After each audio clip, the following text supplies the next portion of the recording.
Hi, everyone. So last week we focused on the weekly theme, Undoing Colonial Myths and Stereotypes. Complementing the assigned readings for that week, I focused my lecture on quote unquote settler colonial ideology. I used this term to emphasize that colonial myths and stereotypes are part of a larger ideological system of beliefs that are tied to the geopolitical history of the United States and its relationship to indigenous peoples. Again, the whole purpose of these conversations is to help us put a check on a lot of the baggage that we might bring into this course in terms of how we understand Native American history. Before we can learn the facts and learn the different Native American perspectives and the diversity of those perspectives, we first need to kind of dismantle and address um, the myths and also our own relationship to the settler colonial nation state the fact that it's ongoing. Only after doing that will we be prepared to move on to the topics in the future weeks. With regard to my lecture from last week, I covered a lot of history with sweeping points and broad stroke arguments. The advantage of doing this is that it helps one to recognize the black and white distinction between colonizer and colonized, the historical experience of indigenous peoples on one hand, and the historical experience of non indigenous peoples on the other. With my focus on settler colonial ideology, then, I looked to how certain myths and stereotypes about Native Americans reinforced the settler colonial project in the United States. The first assigned reading for this week, which is actually two short chapters put together, which are written by author Roxanne Dunbar Ortiz, takes a similar approach to telling the history of the United States as a black and white history of colonizer and colonized. As we get through this week on settler colonialism and tribal sovereignty, I want to take a moment to talk about how my approach and Roxanne Dunbar Ortiz's approach are useful. Nevertheless, I want to talk about how Native American experience is not reducible to this black and white history of settler colonialism.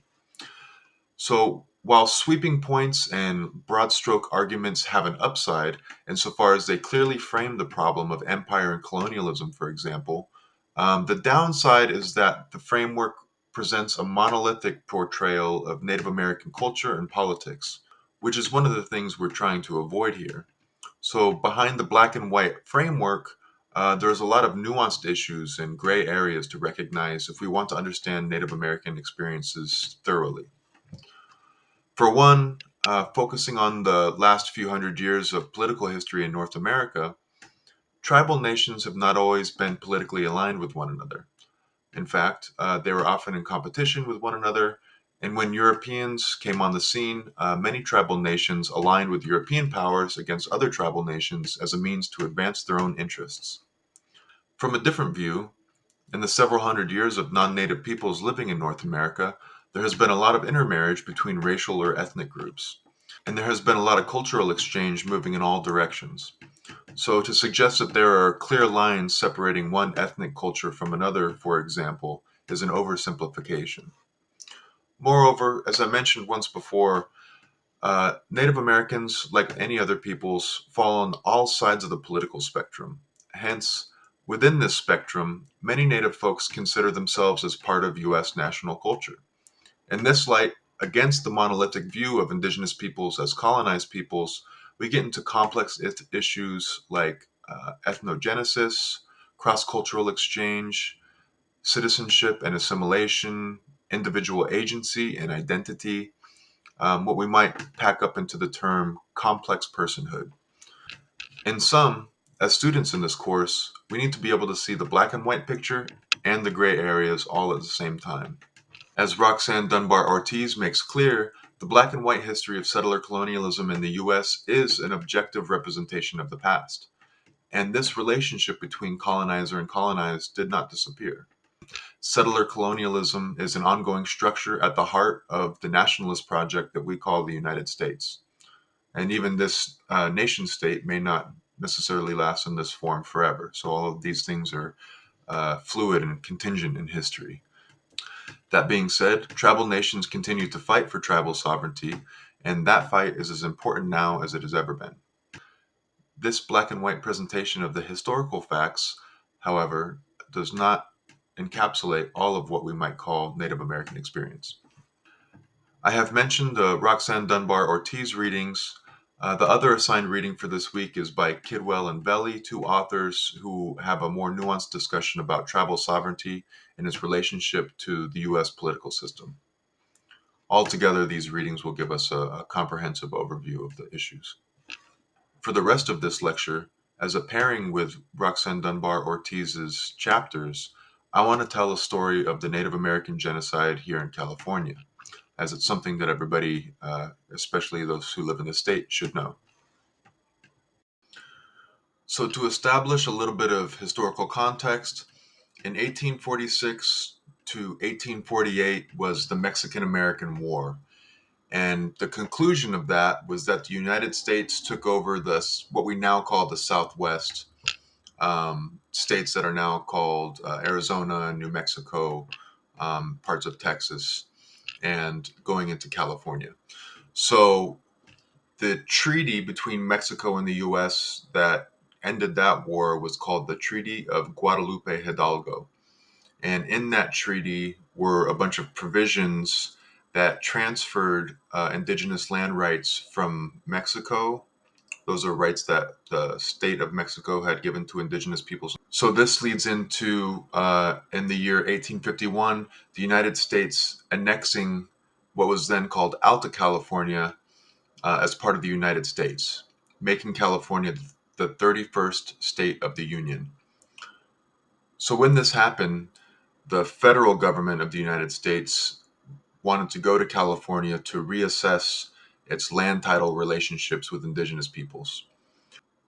Congress passed an act to allow then President Millard Fillmore to make treaties with the many indigenous groups that lived in the state. And three commissioners were appointed to meet with the groups in order to formulate these treaties. And they were sent to California from Washington, D.C. The commissioners traveled systematically throughout the state, and over a period of several months, they established treaties with 18 different indigenous groups composed of 119 different tribes and bands and villages that grouped together for some of these treaties. These groups represented between one-third and one-half of the state's native population. These 18 treaties took the form of a compromise in which each indigenous group would be given title to a portion of land in exchange for giving up their rights to other territory in the state. The federal government also offered to provide cattle, farming equipment, blacksmiths, and schools if the groups decided to sign these treaties. And so, in turn, all of the treaties were drawn up and agreed upon. Copies were made, with one set being left in the hands of the indigenous groups who signed them, and another set being sent to Washington, D.C. to get ratified by Congress. And by the end of 1851, this commission in California had completed its work, and the treaties were in D.C. ready to get ratified. In the meantime, settlers' interest in the native lands led to protests over these 18 treaties on three grounds. One was a racialized belief that Indians had no rights. The second was a belief that lands that were given to Native Americans might contain gold. And the third was the idea that lands given to Native Americans were good agricultural lands. So, based on these 3 points, settlers in California rejected the treaties. At the time, the state government in California was very weak, and it was also controlled by settler politicians. So, with this political alignment, state representatives made a formal petition to the federal government to reject the treaties. At the same time, the federal government was changing its attitude toward Indian policy, and this spawned a tactical shift of how the government dealt with indigenous populations. Its experience with Indian removal and reservation systems in the East had made these more aggressive policies preferable to treaty making. And so while the treaties from California were being ratified by Congress, the federal government quickly switched its policies and strategies. And this led to the treaties being put on ice. So by the moment they went to actually get ratified, the Senate refused to do so and actually instead hid them in secrecy, put them away in the archives, and attempted not to discuss it.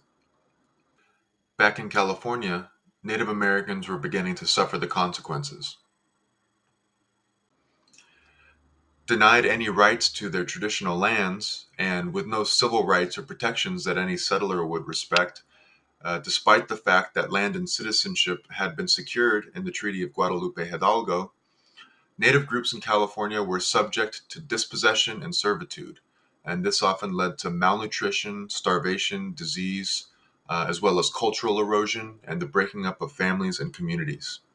In fact, the combination of dispossession and settler violence had already reached the point of genocide just prior to the United States annexation of California. So, the discovery of gold in California, a widespread desire for the state's fertile land, and the settler colonial ideology of manifest destiny, they all combined to draw a flood of European immigrants from the East and beyond. Between 1846 and 1873, altogether, Euro American settlers wielding republic, populist, and racist ideologies justified the murder, rape, and kidnapping of Native peoples and the destruction of Native villages and camps. With the coming of statehood, the state's makeshift democratic apparatus legislated the disenfranchisement of Native American people. In addition, state and federal funds were collected and used to pay and supply local militias who formed marauding death squads that traveled throughout the state, burning villages and kidnapping and killing at random. In the spirit of rugged individualism and in a twisted belief that they were somehow defending settlers' rights to property, these militia groups terrorized native villages and kidnapped native children to sell into a new system of Native American slavery. This system of slavery sustained the settler economy that was composed of mining, ranching, and agriculture. Often imagined by settlers as animals that needed to be exterminated in the name of progress and civilization, the Native American population in California was almost annihilated. Active genocide subsided in the 1870s, largely due to the fact that the few remaining Native Americans within the state had either integrated into the settler economy, were moved onto crude reservations with poor quality land, or they had been pushed into difficult mountain terrain. After the threat of competition for the land was nearly gone, memory of these events subsided quickly and were replaced with a romantic settler mythology that imagined that Native Americans had somehow disappeared in some other way.